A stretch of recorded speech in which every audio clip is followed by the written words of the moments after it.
17, ¿qué tal? Muy buenos días, bienvenidos a su programa Contacto Directo. Hoy son nuestros invitados Washington Pesantes, candidato a presidente de la República por el Movimiento Unión Ecuatoriana. Su propuesta de gobierno: educación, salud, seguridad ciudadana, microtráfico, política internacional, política ambiental. Vamos a hablar sobre acuerdos comerciales, la reestructuración de la deuda, los subsidios al desarrollo social, los estímulos al empleo y la inversión, la lucha contra la corrupción y algunas reformas institucionales. También nos acompañará Silka Sánchez, candidata asambleísta nacional por el partido Adelante Ecuatoriano Adelante. La propuesta cuatrianual de legislación y fiscalización, reformas al Código de la Democracia y a leyes orgánicas y fiscalización a una década de contratos. Lo vamos a revisar.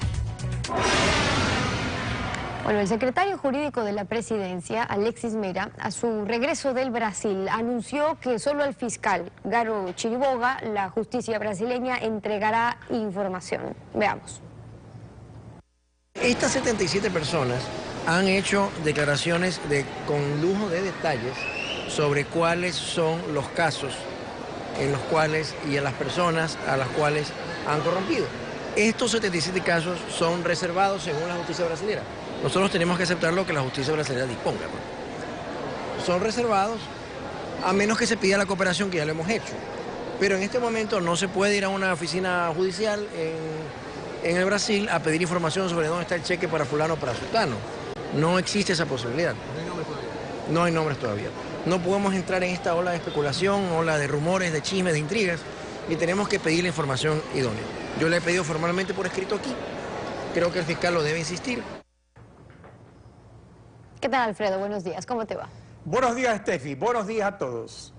Marcelo Odebrecht, presidente ejecutivo de la firma que fundó su abuelo, celebrará los 50 años en su mansión de Sao Paulo, porque hace 2 meses formalizó con la justicia de su país un acuerdo de delación.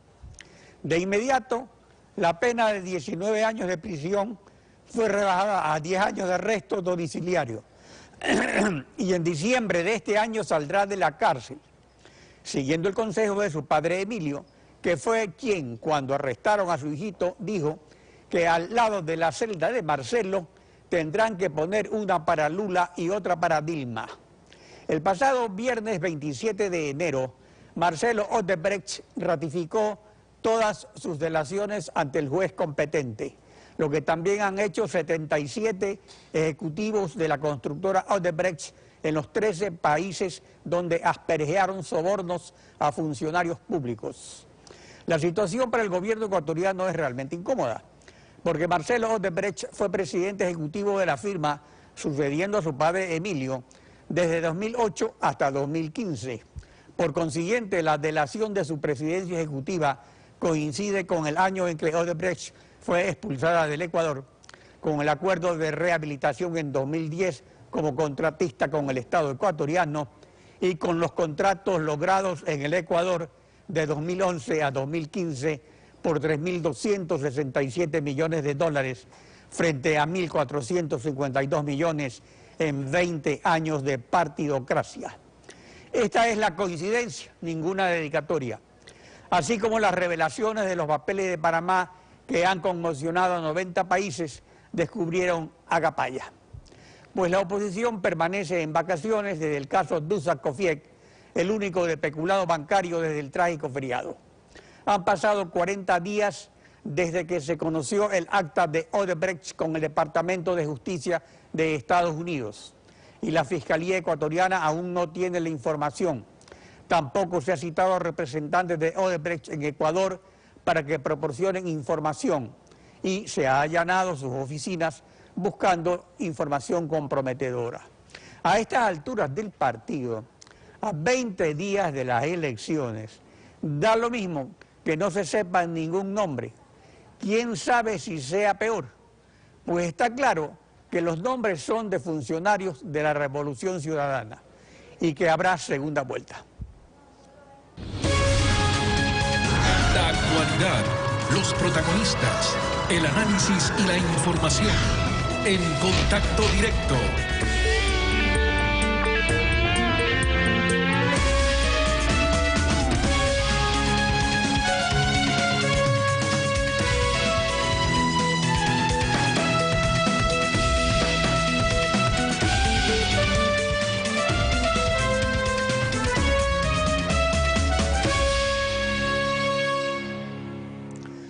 iniciamos la segunda ronda de entrevistas a los candidatos presidenciales con un esquema diferente de preguntas y respuestas. En la primera parte con Alfredo habrá 8 preguntas y 2 repreguntas. En la segunda parte conmigo, 7 preguntas, 2 repreguntas y un mensaje a la ciudadanía. Un reloj en sus pantallas marcará la disminución del tiempo. Al final del minuto se desvanece el audio, Alfredo.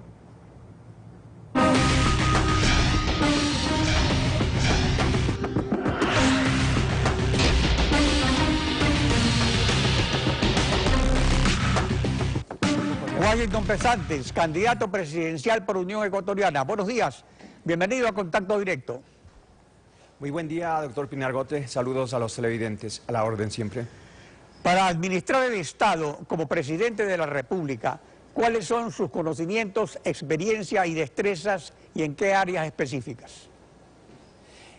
Efectivamente, yo tengo experiencia en la función pública. Como ningún otro candidato, tengo 35 años de haberlo servido al país. Soy un educador que conozco todo el sistema, educador desde el nivel primario, secundario y varios años de ejercicio docente a nivel de las universidades del país.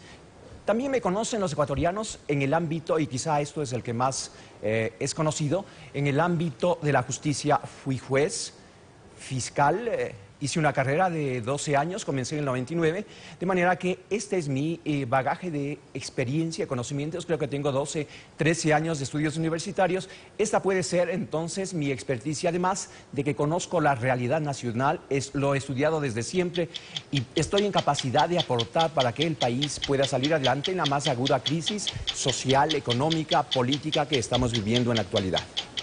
El 8 de julio de 2010, Odebrecht firmó un convenio con Hidropastasa que le permitió volver a ser contratista del Estado, previo examen especial de Contraloría, y se archivaron procesos penales en su contra. Usted era fiscal general en 2010.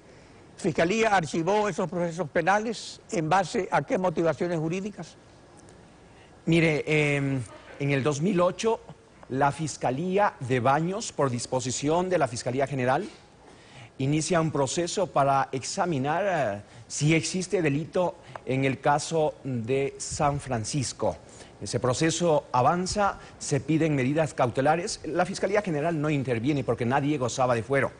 Pero cuando el gobierno llega a un acuerdo y se realiza la audiencia pertinente, acude el fiscal de Baños y el delegado de la Contraloría, el delegado de la Procuraduría. La Contraloría dice: aquí no tenemos nada que perseguir porque se han desvanecido las glosas que inicialmente existieron. El acusador particular, que fue Hidropastasa, desiste de continuar. Lo mismo lo hace desde la Procuraduría, de manera que la Fiscalía General del Estado no tenía ya caso que investigar y la jueza ordena el archivo de dicho caso. De acuerdo a los estándares internacionales de buen gobierno, el gasto social es una inversión obligatoria, ineludible y privilegiada del Estado. Estos rubros son educación, salud y seguridad ciudadana. Respecto a educación, el presidente Rafael Correa señaló lo siguiente, veamos. Lo que gastamos en educación como porcentaje del PIB, otra forma de comparar cómo lo estamos haciendo con otros países, es 3.2%. Costa Rica gasta 7%. Colombia 4.7% del PIB y Chile 4.6%. Estamos en los últimos lugares todavía en inversión en educación con respecto al PIB en América Latina y a nivel mundial, con los estándares mundiales. Pero nos dicen que hay excesivo gasto público, cuando tendríamos que invertir y gastar mucho más, sobre todo en educación. Incluso estamos incumpliendo la Constitución, que establece que un 6% del PIB se debe destinar a educación. Hemos llegado apenas a 3.2%. ¿Cuáles son las metas de su plan de gobierno en educación inicial, básica y bachillerato? Mire, el país debe incrementar al menos 2 puntos respecto al PIB en educación. La educación es el punto de partida del desarrollo de un país. Y yo soy un educador. Es necesario dar un giro de 180 grados. Desde hace años aquí no se forman maestros primarios. Hay que regresar a los institutos de educación superior o, si usted quiere, en otras palabras, los antiguos normales. Hay que reabrir las facultades de filosofía que forman maestros secundarios. De manera que hay que cambiar este sistema de primero reclutar y luego pretender enseñarles para que transmitan conocimiento a los profesores. Nosotros debemos democratizar el acceso a la universidad, eliminando esa normativa que deja al margen de la educación superior a cerca de 800.000, hasta hoy cerca de 800.000 ecuatorianos. Como profesor universitario conozco a fondo la realidad de la universidad, la realidad del sistema educativo y lo vamos a cambiar. O sea, vamos a la primera repregunta.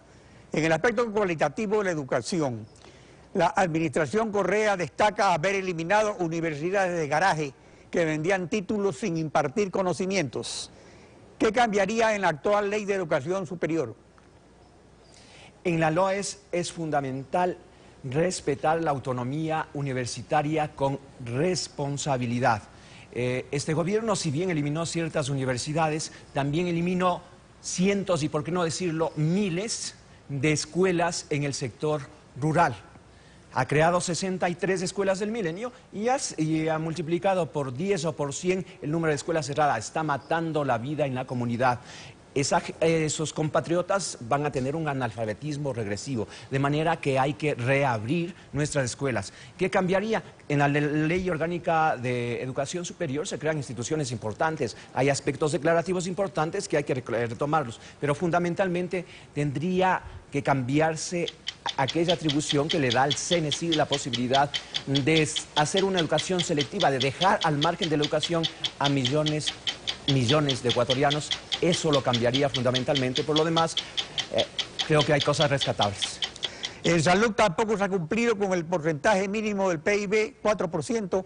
A pesar de las inversiones, la salud pública se ha visto desbordada por el aumento de pacientes atraídos por el mejoramiento observado. ¿Cuál es su propuesta en salud? Debemos articular un verdadero sistema de salud en la que intervenga el sector público, las entidades prestatarias de salud también autónomas como el Seguro Social y también el sector privado. Nosotros tenemos un déficit de camas hospitalarias, apenas tenemos una cama para cada 100 ecuatorianos, de manera que eso es fundamental y poner mucho énfasis a la salud preventiva, saneamiento ambiental. En este país la mitad de los ecuatorianos no bebe agua salubre. Nuestro país, en las parroquias, en los pueblos, se toma agua entubada. Por eso es que aquí en el país se ha creado un verdadero caldo de cultivo de enfermedades que brotan en otros países. Aquí hay dengue, chikungunya, zika, etcétera. Enfoque fundamental y asimismo hay que subir 1 o 2 puntos del PIB en materia de salud. En seguridad ciudadana, más allá de la frialdad de las encuestas que solo revelan la realidad que se transmite en comisarías y juzgados y de la insatisfacción ciudadana con los resultados en botón de pánico, policía comunitaria y el servicio 911, ¿cómo reforzaría la seguridad ciudadana? Mire, yo soy un experto en seguridad ciudadana, ya lo hice, quizá soy de los que más he trabajado en este país. Desde el 2003-2004 que fui fiscal provincial en Pichincha, yo convoqué la primera reunión provincial de seguridad ciudadana, articulando lo que hace el Ejecutivo, lo que deben hacer, y no lo hacen todavía, pero bueno, hay que sumar a los consejos, hay que empoderar a la población para rescatar los espacios públicos, parques, plazas, espacios de recreación. Aunque quieran decirnos que no, la delincuencia se incrementa, nuestros niños no están seguros en sus colegios en donde expenden droga a mansalva, no están seguros nuestros familiares que quedan en casa. Es decir, vivimos en un ambiente de inseguridad con una serie de normas equívocas en este Código Orgánico Integral Penal que definitivamente se tiene que reformar. Aquí resulta que hay más protección en muchos casos para el delincuente que para el ciudadano. Eso lo vamos a cambiar. Segunda y última repregunta. En el Triángulo Internacional de la Cocaína, constituido por Colombia y Perú, los mayores productores mundiales, el Ecuador ha sido ángulo externo de tránsito hacia los mercados internacionales. Una estrategia de los cárteles del narcotráfico internacional es promover el consumo interno para desconcentrar a las fuerzas policiales. Este fenómeno se está desarrollando en el Ecuador a través del microtráfico protegido por la despenalización del consumo. ¿Cuál es su plan para combatir el microtráfico que se esparce en la juventud? Mire, siempre ha estado, eso hay que ser muy serios y claros, siempre ha estado despenalizado el consumo porque se entiende que el consumidor es un enfermo, entonces debe tratarse como una política pública. Lo que yo no estoy de acuerdo es en la forma como ha manejado una incipiente, para decir incipiente, yo diría que ni existe una política criminal del Estado ecuatoriano. Hemos dado muy malos ejemplos aquí. Al comienzo de este régimen se concedió indulto a más de 3.000 personas. No todos ameritaban conceder indulto a narcotraficantes o mulas. Claro, porque la cantidad de droga que se amnistió o que se indultó era inclusive de 2 libras. Imposible sentar políticas, sentar precedentes actuando de esa manera. Entonces nosotros vamos a luchar fundamentalmente contra esa plaga que está dañando a nuestra juventud. Yo no tengo ningún problema en conversar, en trabajar, en aliarme con otros países más allá de proclamas antiimperialistas para detener este fenómeno en el país. Pasemos a relaciones internacionales en general, que están vinculadas a los intereses comunes de los países en política y economía. ¿Qué valores serán la guía de las relaciones del Ecuador en la comunidad internacional?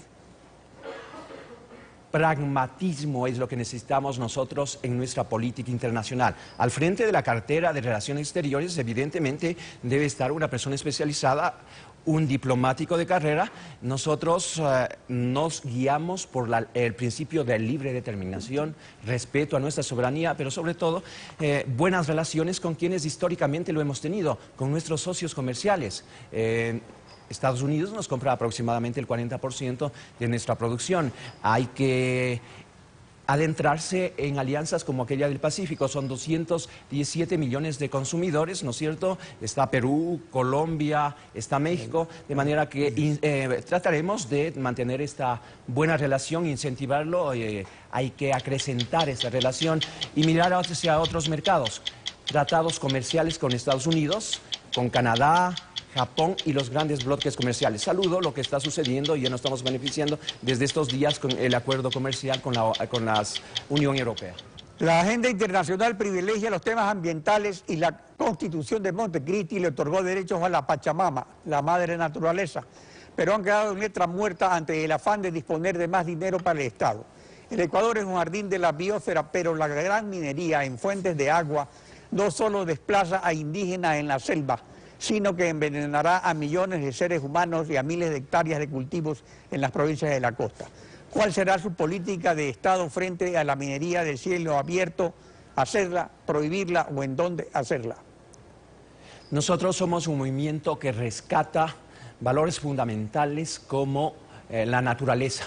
Más allá del discurso oficial o más allá de citas románticas, nos oponemos totalmente a la minería de cielo abierto. Hay que preservar nuestros recursos hídricos y lo que está sucediendo en el país debe cambiar radicalmente. Nosotros nos pretendemos, como Unión Ecuatoriana, convertirnos en el movimiento verde, en el partido ecológico, si usted quiere, fundamentalmente pensar en la industria sin chimenea, pensar en el turismo, nuestra fuente de riqueza fundamental. Nosotros tenemos variedad de climas, pisos climáticos, inclusive tenemos profesionales que hoy están en desocupación que están especializados en turismo. Hacia allá debemos enfocar nuestros mejores esfuerzos, dejemos el extractivismo que a nada conduce y si hay que extraer ciertos recursos que sea lo mínimo y sin dañar nuestra naturaleza. El Ecuador debe ser un santuario natural. Washington Pesantes, gracias. Después de la pausa, Steffi continuará con la segunda parte de la entrevista. Gracias, Alfredo. Nos vamos a un corte. Al regresar seguimos con Washington Pesantes, candidato a presidente de la República por el movimiento Unión Ecuatoriana. Vamos a hablar ahora sobre subsidios al desarrollo social, estímulos al empleo, la inversión, la lucha contra la corrupción, algunas reformas institucionales, sus propuestas al volver. Quédese en nuestra sintonía.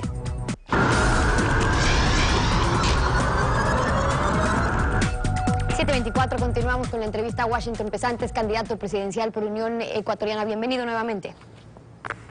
Gracias, doña Steffi, a la orden. La deuda externa, hablemos un poco de economía y algunas cifras. La deuda externa tiene 2 tramos, el multilateral por 8.247 millones en condiciones blandas que no se reestructuran y el bilateral en condiciones de mercado que son susceptibles de renegociación. Esta asciende a 15.393 millones. Con China son 8.143 y por emisiones de bono unos 7.250 millones. La deuda interna con el BIES y el Banco Central pues suman otro tanto. Intereses y amortizaciones sobre deuda bilateral, multilateral e interna en el 2016 fue más de 8.000 millones. Eso significa 8% del PIB y 27% del presupuesto. Mi pregunta, ¿tiene un plan para reestructurar la deuda bilateral contraída en esas condiciones de mercado? Desde luego que sí. La carga de la deuda externa ahorita supera los 40.000 millones de dólares. Sin embargo, que no existe la transparencia, sabemos los ecuatorianos que cada ecuatoriano hoy tiene una deuda aproximada de 2.700 dólares per cápita. Eso implica que los ecuatorianos tendríamos que trabajar con un sueldo de 375 dólares, que es el salario mínimo unificado, aproximadamente 7 meses y darlo todo al Estado. Eso es imposible. Fundamental auditar, a ver si hay también deuda ilegítima y renegociar en otros términos esta deuda con los distintos países. Nosotros podemos pagar no solamente con petróleo, podemos pagar esa deuda con el sector agrícola, porque nosotros eso sí podemos hacerlo. Si nos apoyan a nosotros desde otros países y nos volvemos a convertir en el granero de América, podemos pagar de esa manera. Hay que pagar las deudas, pero sin sacrificar el interés de los ecuatorianos. Salud. Bueno, los impuestos, en cambio, son necesarios para mantener educación, salud, seguridad, el pago de intereses de la deuda, los subsidios. Pero, en cambio, la excesiva carga tributaria ahuyenta la inversión. El gobierno de la Revolución Ciudadana ha aprobado estímulos tributarios a las asociaciones público-privadas, es decir, a los inversionistas que se quieran asociar al Estado. ¿Qué estímulos tributarios prevé para emprendimientos exclusivamente privados, pequeños, grandes, medianos? Desde luego, el país debe apoyar fundamentalmente a la pequeña industria, al artesanado. Aquí hay 85.000 empresas familiares. Una pequeña empresa es un taller de sastrería, es un bazar, etcétera, y entonces nosotros debemos saber a dónde enfocar equilibradamente el sistema tributario. 13.800 millones de dólares, es decir, casi medio presupuesto del Estado, sale de los bolsillos de los ecuatorianos, con 63 impuestos, con 23 reformas tributarias en los últimos 10 años. Demos certeza, demos seguridad, motivemos, y yo he hecho una propuesta muy clara al país, más allá de aquellos que dicen 0 impuestos y otros que dicen 100% de impuestos. Si fijamos un tope de 25% como es en Uruguay, inclusive en Estados Unidos un 40% es el límite. Nosotros decimos no pagar impuestos 3 días consecutivos al mes, 36 días al año. Ahora, de acuerdo a la última estadística del INE, que el empleo adecuado más bien disminuyó del 46.5% al 41.2%. Ahí lo tenemos el cuadro, entre diciembre del 2015 y diciembre del 2016. Esto implica una disminución de 244.000 empleos adecuados. La tasa de desempleo que pasó se mantuvo estable en el promedio nacional y por su parte el subempleo a nivel nacional se incrementó del 14 al 19.9%. En términos generales estamos hablando de que el empleo considerado inadecuado aumentó en unos 600.000 trabajadores, 598.000. ¿Qué sectores de la economía nacional considera usted necesario para estimular, para crear nuevas plazas de trabajo? Mire, es fundamental tener en cuenta, estamos aproximadamente 7.800.000 ecuatorianos en capacidad de producir, es la población económicamente activa, de los cuales apenas 3.200.000 tienen empleo pleno, es decir, que tienen afiliación al Seguro Social, trabajan 40 horas a la semana, tienen, digamos, un salario relativamente digno. En cambio, 4.600.000 están al margen del empleo, ahora se llama formal o informal, siempre ha sido informal. El 61% de ecuatorianos, 6 de cada 10 en capacidad de producir, hoy no tiene empleo. Entonces, nosotros, más que generar empleo, que significa relación de dependencia, apoyamos al pequeño emprendimiento, al agricultor. Yo he venido diciendo desde hace tiempo, y otros candidatos que bueno, que lo han hecho suyo también ahora, regresar los ojos al campo. Hay 4 o 6 millones de hermanos que viven en el sector rural. Si nosotros damos insumos, maquinaria agrícola, fertilizantes, créditos, vamos a producir más. Esa es la única manera. Y si nos fijamos en la proforma presupuestaria 2016, que según la Constitución es válida para el 2017 por el cambio de gobierno, en cuanto a subsidios tenemos que el 56.12% corresponde a combustibles. En relación con la proforma del 2015, los subsidios presentan una reducción del 46.5%, y eso es gracias a la revalorización del dólar, a la caída de los precios de los combustibles, también la eliminación del aporte estatal del 40% al fondo de pensiones del IES. Su plan de gobierno prevé reducir más los subsidios o dar crédito subsidiado para agricultura y microcrédito. Definitivamente, si hay un sector que debe ser subsidiado es el sector productivo. Hay que subsidiar al pequeño emprendedor, hay que subsidiar algunos productos agrícolas. Contrariamente, hay que eliminar muchas salvaguardias. Son 2.800 productos aproximadamente que están pagando un impuesto al dólar. Esas son las salvaguardias.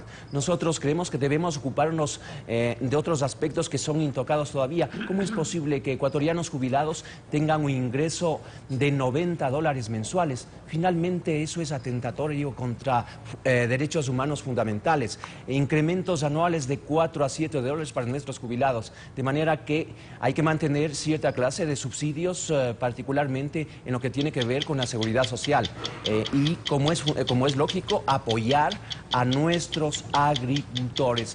Y en lo que tiene que ver con materia energética, hay que mantener básicamente los subsidios de la gasolina. El gas debe ser focalizado. Hablemos ahora del combate a la corrupción, porque esa es una deuda pendiente de la Revolución Ciudadana, que después de una década recién está investigando a los personajes de la partidocracia en relación al caso Odebrecht, por ejemplo. Este es un entramado legal que envuelve a varias funciones del Estado. ¿Cree usted, por ejemplo, que el tema de la consulta popular sobre paraísos fiscales va a terminar con la corrupción de los funcionarios públicos? Mire, ese es un mecanismo adicional. Hablamos de pactos éticos. Yo que pienso que se debe ser ético no solamente respecto de las personas que sacan el dinero fuera del país y pretenden gobernarlo. Hay que ser ético en todo el accionar de los individuos. La ética está con uno las 24 horas del día. Yo creo que hay que adoptar medidas concretas como aquella que yo lo he propuesto y vengo insistiendo. No hablemos cosas que rayan inclusive con la grosería, diría yo, atentan contra el sentido común, de cortar manos, etcétera.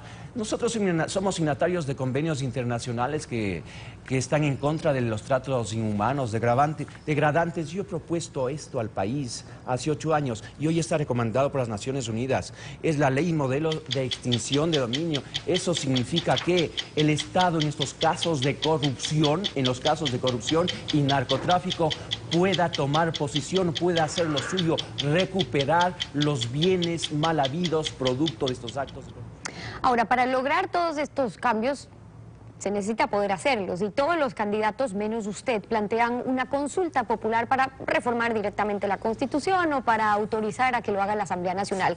Usted decía, es el único que propone una constituyente. ¿Por qué? ¿Cuáles son las ventajas, las desventajas?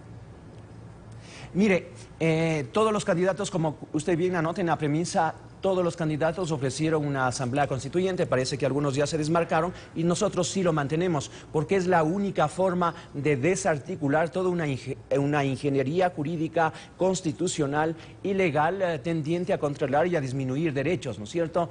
De manera que de ahí se deriva la ley orgánica de comunicación social, que coarta las libertades, de ahí la ley de educación, que deja al margen de la educación a 800.000 ecuatorianos. Nosotros seguimos manteniendo, porque es la única forma. Si partimos del poder constituido, es decir, de la Constitución que existe actualmente, no podemos hacer cambios estructurales como eliminar el quinto poder si es que no acudimos a la Asamblea Constituyente. Todo lo que se diga, todo lo que siga aparte de eso no es verdad.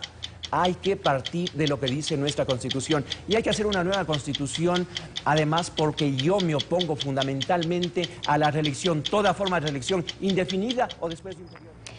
Y para cerrar, tiene usted 1 minuto para un mensaje al electorado. Ecuatorianos, hemos visto a través de la historia y de la historia reciente cómo en los últimos años la partidocracia, el Estado en propiedad horizontal de los partidos y el partido único han sembrado la más grave crisis económica, social, ética de este país. Nosotros somos fuerza nueva que irrumpe en el escenario nacional y les dice respetuosamente no a los de hoy y no a los de antes. Aquí hay una nueva opción, la tercera vía, equidistante ideológicamente de la extrema derecha y de la extrema izquierda. Quienes hemos servido al país por más de 30 años, en mi caso de docente y jurista, y que lo hemos hecho con patriotismo, creemos que el país debe salir adelante, hay posibilidades de hacerlo. Nos irrita la corrupción, estamos cansados, basta ya de dejar al margen de educación a cientos de miles de ecuatorianos, estamos cansados de ver tanta gente deambular en la calle. El 19 vota todo, 19. Washington Pesantes, candidato presidencial por Unión Ecuatoriana. Gracias por haber estado con nosotros. Muy gentil, gracias. Una pausa y al regresar ya está en nuestro estudio Silka Sánchez, candidata asambleísta nacional por el partido Adelante Ecuatoriano Adelante. Regresamos, no se vayan. Continuamos con las entrevistas a los candidatos asambleístas nacionales. Está con nosotros Silka Sánchez, candidata asambleísta nacional por el partido Ecuatoriano Adelante. Adelante Ecuatoriano Adelante. Buenos días, bienvenida a Contacto Directo. Buenos días, muchísimas gracias por su entrevista. El partido, a ver, tiene un minuto para contestar cada pregunta. El partido Adelante Ecuatoriano Adelante presenta un plan cuatrianual de trabajo sobre legislación y fiscalización partiendo de un diagnóstico de la actual situación política de la República. ¿Cuál es ese diagnóstico? Bueno, durante estos últimos 10 años de la década perdida, la mayor deuda que tiene este gobierno es de la fiscalización. Lamentablemente se creó en este gobierno un plan y un modelo sistemático de corrupción que solamente ha podido salir a la luz luego de todas estas denuncias que han sido conocidas por entes y organismos internacionales. Es una vergüenza que de afuera el Departamento de Estado de Estados Unidos tenga que presentar denuncias para que sean investigadas aquí en este país. Entonces nosotros descubrimos que había un plan sistemático de gestión de corrupción y le explico cómo funcionó. Primero, se asumió los poderes totales y se le dio poderes absolutos con ese engaño de la Asamblea Constituyente al Ejecutivo. Segundo, en la mesa 10 de Montecristi, de la Asamblea Constituyente, se suprimieron los informes favorables de la Contraloría y la Procuraduría. Tercero, se hicieron declaratorias de emergencia para entregar contratos a dedo. Y para completar el show, finalmente se introdujo en la Ley de Contratación Pública este giro específico del negocio, con lo cual Carlos Pareja... A ver, empecemos con legislación. Usted propone una reforma constitucional sobre el llamado quinto poder o función de transparencia y control social. ¿En qué consiste y cómo se puede concretar? Sí, nosotros creemos que debemos ponernos de acuerdo en la Asamblea de la forma de que debemos cambiar esta Constitución que le ha dado todos los poderes absolutos al gobernante. Está comprobado que no es bueno entregarle todos los poderes a una sola persona y que en este momento no existe en el Ecuador el equilibrio de poderes en el Estado y que mete mano el gobierno en la justicia, mete mano el gobierno en la fiscalía y en todos los entes del Estado. Por ese motivo pensamos y estamos convencidos que vamos a tener una agenda en la cual diferentes partidos políticos y movimientos políticos nos vamos a reunir para lograr que se cambie esta Constitución. La forma no se definirá en ese momento porque cada uno puede poner su granito de arena, como se dice, y poder lograr que se haga una nueva Constitución que se respeten los poderes del Estado y que sean independientes. Otra propuesta es reformar el Código Integral Penal para combatir el microtráfico. ¿Cuál es la alternativa? Así es. Nosotros estamos proponiendo en nuestro plan de trabajo eliminar el artículo 220 en el último inciso del Código Integral Penal. Con este artículo se legalizó el consumo de drogas en el país. ¿Por qué? Porque le da una normativa correspondiente que está usando ahorita la tabla de la Secretaría de Drogas, en la cual se está aprovechando el microtráfico. Actualmente no existe un colegio o escuela en el Ecuador que no se esté expendiendo drogas. Y esto ha sido un gran daño porque están atacando a la familia, que es el núcleo de la sociedad, y están atacando en ese momento a la juventud. Se engañan los niños con un caramelo que le entregan a niños de 8 años con una droga H que los hace adictos inmediatamente. Nosotros creemos que debe haber una derogatoria de esta ley y una presentación de una nueva reforma y una nueva ley en la cual haya planes y programas de prevención de drogas y que haya también programas en áreas educativas para que los chicos no vayan a las drogas. Las propuestas que plantean necesitan para su impulso en la Asamblea apoyo de otros bloques y bancadas.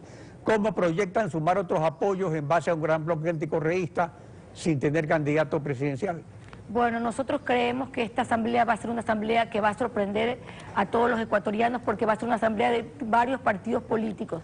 Lamentablemente, en el área económica, que es lo que más le preocupa a los ecuatorianos, en este momento existen muchas leyes que lo que han hecho es que la inversión extranjera y la inversión nacional se aleje de este país. Somos el último país junto con Venezuela donde no hay inversión extranjera. Un país que no tiene inversión es un país que no avanza. Nosotros creemos que se debe hacer un marco jurídico para que los ecuatorianos puedan tener una estabilidad, para que vengan a invertir aquí, que se reactive que se reactive la economía y que haya empleo. El desempleo ha bajado de una manera increíble. Tenemos de 2014 de 925.000 subempleados a diciembre de 2016 a 1.564.000 subempleados, que realmente este es el gran problema que tienen los ecuatorianos, que no hay estabilidad económica y que no hay empleo. Silka, tiene un minuto para dirigir un mensaje al electorado. Sí, los ecuatorianos no deben perder la fe y deben estar claros y deben concientizar que no se puede entregar todos los poderes a una sola persona. Se ha demostrado en estos últimos 10 años de la década perdida que no ha existido ni fiscalización y ni legislación. Por este motivo, nosotros queremos llamar a la ciudadanía a que concientice, que le den también la oportunidad a otros partidos políticos que no tengan compromiso con nadie como somos nosotros, que no tenemos compromiso con nadie, sino solamente con el pueblo ecuatoriano, para que seamos los ojos del pueblo ecuatoriano dentro de la asamblea, como es en otros países, como es en Estados Unidos, como es en Europa, y desde ahí nosotros vamos a trabajar y vamos a ayudar al presidente que los ecuatorianos elijan a que tenga el marco jurídico para que pueda cumplir sus promesas. Pero si no lo hace, nosotros lo llamaremos a la asamblea para que rinda cuentas al pueblo que lo escogió. Gracias. Silka Sánchez, candidata asambleísta nacional por el partido Adelante, Ecuatoriano Adelante. Gracias por acompañarnos en Contacto Directo. Estefi. Concluimos así esta emisión. A ustedes, como siempre, gracias por su confianza y sintonía. Nos volvemos a encontrar mañana, creo. Mañana continuamos rayando la desinformación en Contacto Directo. Buenos días.